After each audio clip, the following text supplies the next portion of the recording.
Hello Aries, my name is Jason Augustus Newcomb, and I'm going to be giving you a general reading today for the energies traveling through your sign in the month of June 2016.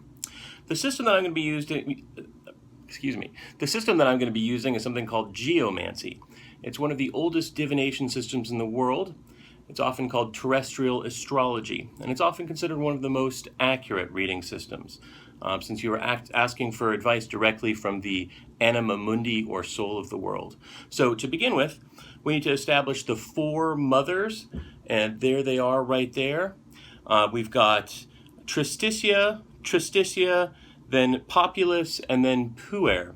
Now, many of you are probably not familiar with these symbols, and that's not really relevant. But what's very interesting about this particular collection of symbols is that from those symbols you generate four daughters. And if we go ahead and do that, now the four daughters and the four mothers in this case are exactly the same, in the same order. This is a very unusual configuration. What ends up happening is that the four nieces are also the same, and then the two witnesses and the judge are all also part of the same three symbols, which are Tristitia, Puer, and Populus. Those are the only symbols in this reading at all.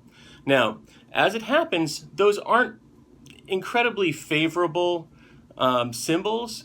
However, we can interpret that in a few different ways. First of all, the overall general energy for this month for you, the month of June, is probably going to have a certain amount of melancholy to it. There's a sense of loneliness while in the midst of people. A sense of sort of being around a lot of other people, but still not quite feeling either like you don't fit in or like you're having a little bit of trouble connecting with people. That seems to be the general kind of flavor of things. Now, if we switch this over to the horoscope view, in Geomancy we generate the symbols as we just did, but then we place them into a horoscope view, as you can see right here.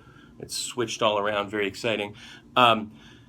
We see Tristitia sits in the first house, and that's the house of the self. So we know that your feelings are a little bit on this. Tristitia, this symbol, it generally means sort of sadness, feelings of loss, or feelings of loneliness. It's a symbol that generally one doesn't want to see, although it's not necessarily the worst. It's a symbol of sort of emotional downness. And that's in both the first house and the second house. So we know that both in yourself, but also in your financial world, there's a little bit of downness. I don't generally like to be a bummer of a reader. So the way that I would interpret that is that there's a sense of there could be more, rather than this, necessarily that there's something particularly wrong with you, or there's something going on drastically bad. I wouldn't interpret it that way. Rather, I would interpret that there's a sense of I could be doing more than I am right now. I'm not feeling my full potential, and that's gonna play out in a few different areas.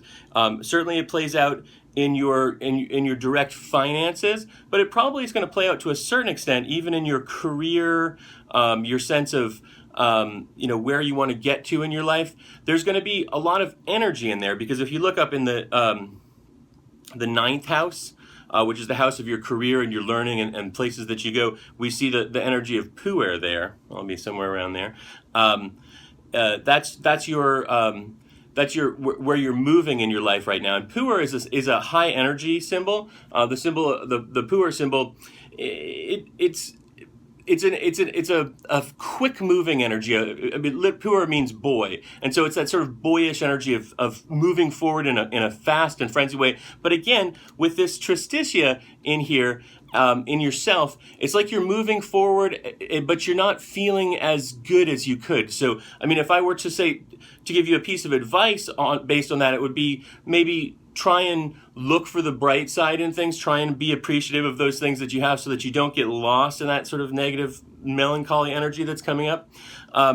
In terms of your relationship, we see in the seventh house here, somewhere around in there, we see Populus. Now, Populus is generally considered to be a neutral symbol. It's all the symbols are in the sort of calm, the relaxed state rather than the agitated state. So we see a stability there, a comfort, but it can have a little bit of a sense of stagnation as well. So In relationship matters, make sure that you're not taking things for granted. Again, look for the bright side in things. If you're feeling a little down about your relationship, try and figure out ways in which you actually appreciate that person. That person brings a lot into your life and makes you feel good.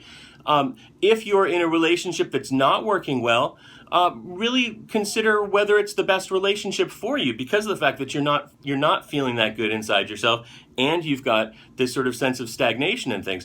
If it's a relationship that has a lot of positive qualities to it, try and ramp that appreciation up. But if it's a relationship that's just not simply going to work out, maybe it's time to think about moving on to a different relationship. As far as your health goes,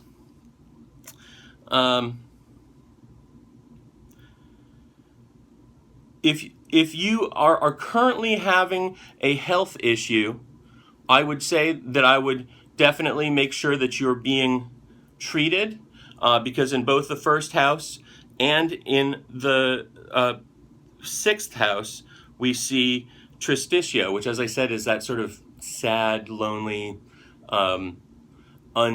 unfavorable energy. We don't want to get stuck there, though. I don't like to consider readings to be a place where you need to feel that this is set in stone, but rather this is the way things are going to go with little action taken in an alternate direction. So while there is a melancholy quality to this, to your energies this month, don't feel like you have to be stuck in that. This is just the starting point. You can transform that energy, and by the end of June, things can be completely in a different place for you.